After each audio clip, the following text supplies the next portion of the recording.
우리가 앞으로 큰 경제 위기를 겪을 같다라고 이야기하는 사람들이 많습니다.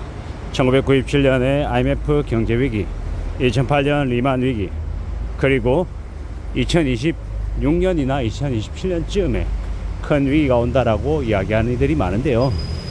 정확한 이제 시점은 알 수 없습니다만은 저 또한 26에서 한 27쯤에 많은 어려움이 닥치겠구나라고 추정합니다.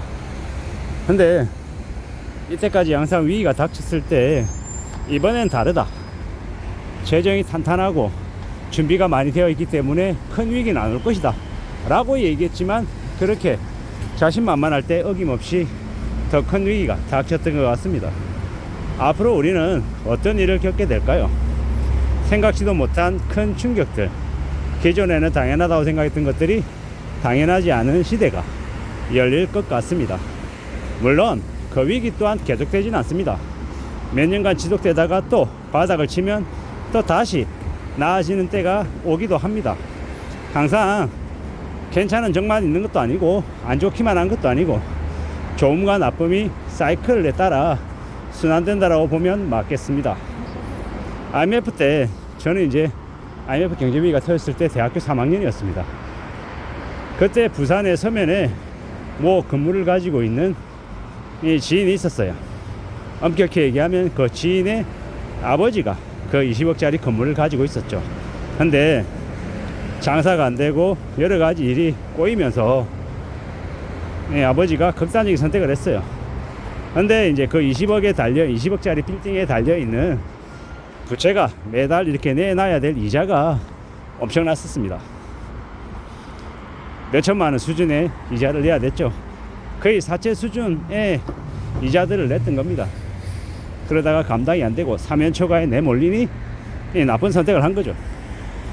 근데 나중에 그 빌딩을 팔 때는 그 친구의 아버지의 오랜 지인이 되게 헐값에 가져갔어요. 그 지인의 이제 모친 어머니에게 뭐라고 얘기하냐면, 이 건물 이 세입자도 안 들어오고 되게 유지 관리하고 하는데도 유지 비용이 되게 많이 드니 자신에게 넘기라. 싸게 팔라가 아니에요. 그냥 넘기래요.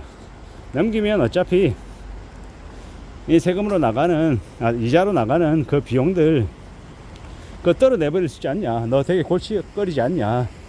내가 한 몇천만 원은 줄 테니까 이 건물 관리하고 하는 이 복잡한 일에 손 떼시라. 그리고 시골로 이사 가서 좀 안전한 삶을, 평온한 삶을 사는 게 어떻겠냐 라고 얘기를 한 거예요.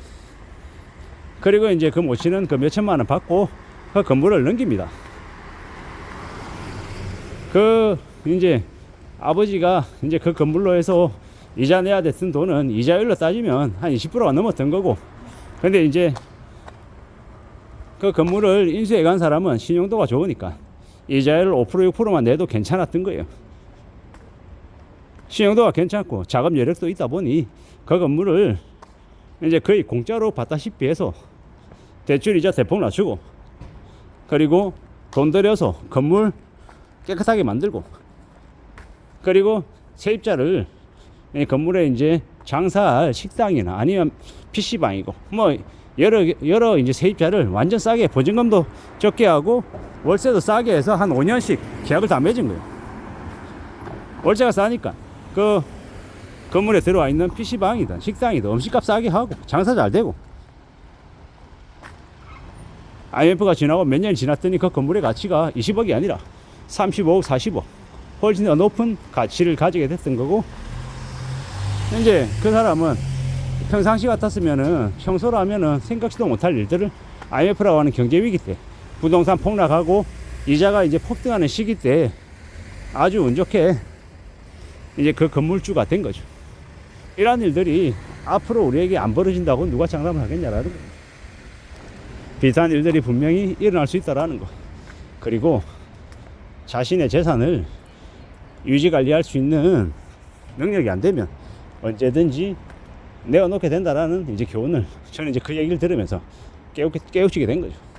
아마 앞으로도 유사한 일들이 벌어질 겁니다.